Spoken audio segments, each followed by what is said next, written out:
Hello বন্ধুগণ, সবাই কি করছো, কেমন আছো? সবাইকে গুড মর্নিং। দেখো সকাল সকাল ব্লগ ভিডিও শুরু করে দিয়েছি। তো সকালবেলা দেখো আজকে চিকেন হবে আমাদের। তো ওদিকে ভাত বসিয়ে দিয়েছি, আর এখানে দেখো চিকেনগুলোকে ভালো করে ধুয়ে নিচ্ছিলাম। তারপরে যা কাজ থাকে সেগুলোই করছিলাম। যেমন দেখো পেঁয়াজ কেটে নিচ্ছিলাম, এখানে আদা রসুন সব কিছু কেটে কুচিয়ে ভালো করে ধুয়ে পরিষ্কার করে নিচ্ছিলাম। যেহেতু আজকে বাড়িতে কেউ নেই, সবটা আমি একাই করব।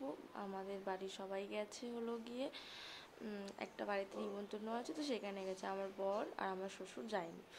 তারপরে দেখো এখানে আমার সব কিছু কাটা বাটা হয়ে গেছে। তারপরে আমি চলে গেছিলাম রান্নাঘরে। আর এখানে দেখো সব কাজ করতে করতে আমার ভাতও হয়ে গেছে, ভাত ফুটে গেছে। তো তারপরে আমি এখানটায় যে মশলাগুলো সব রেডি করেছিলাম, মানে সব আদা রসুন পেস্ট করার জন্য, দেখো মিক্সচার মেশিনে দিয়ে আমি এখন সব পেস্ট করে নিচ্ছি ভালো করে। তারপরে মাংসটা নিয়ে তার মধ্যে ভালো করে পেঁয়াজ কুচি, তারপরে হলুদ, নুন, ওখানে মশলা, একটু সরষের তেল দিয়ে, জিরার গুঁড়ো দিয়ে, সব কিছু দিয়ে ভালো করে আমি এটাকে মেখে আধা ঘন্টার জন্য রেখে দিয়েছিলাম। তারপরে দেখো এখানে আমি আলু কেটে নিয়েছিলাম। তারপরে সেই আলুগুলোকে তেল দিয়ে কড়াইতে তেলটা গরম করে আলুগুলো দিয়ে এক এক করে সব লাল লাল করে ভেজে নিয়েছি। দেখো কি সুন্দর লাল লাল হয়ে গেছে।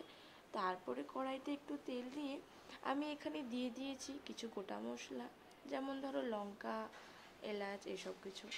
তারপরে আমি যে চিকেনটা মাখা ছিল, সেই চিকেনটা আমি এক এক করে কড়াইতে সব দিয়ে দিয়েছি, দিয়ে এটাকে ভালো করে কষাবো যতক্ষণ না তেল ছেড়ে যায়।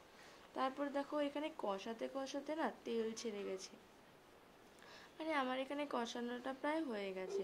তারপর আলুগুলো একটু শক্ত ছিল, ওটাকেও একটু নেড়ে চেড়ে নিয়ে যে মশলার বাটিটা ছিল সেটাতে একটু জল দিয়ে নেড়ে চেড়ে দিয়ে দিয়েছি কড়াইতে। আর আমার জন্য কিছু কষা মাংস নামিয়েছি খাবো, তাই এখানে দেখো জল দিয়ে দিয়েছি, একটু ডাল করেছি। আজকে চিকেন আর ডাল আর ভাত, আর কিছু না। আমি এখানে মাংসটা একটু টেস্ট করতে থাকি, ততক্ষণ তোমরা সবাই আমার ভিডিওতে লাইক করো, আর যারা নতুন তারা সবাই ফলো করে দাও এরকম নতুন নতুন ভিডিও দেখার জন্য। তারপরে দেখো রান্নাঘরে চলে এসেছি, এখানে মাংসটা আমার প্রায় হয়ে গেছে। তো রান্না করতে করতে শুয়ে পড়েছি, রান্নাঘরে খুব গরম। তারপরে আর কি, ভিডিওটা এই পর্যন্তই। সবাই ভালো থেকো, সুস্থ থেকো, দেখা হচ্ছে আবার একটি নেক্সট ভিডিওতে। টাটা সবাইকে।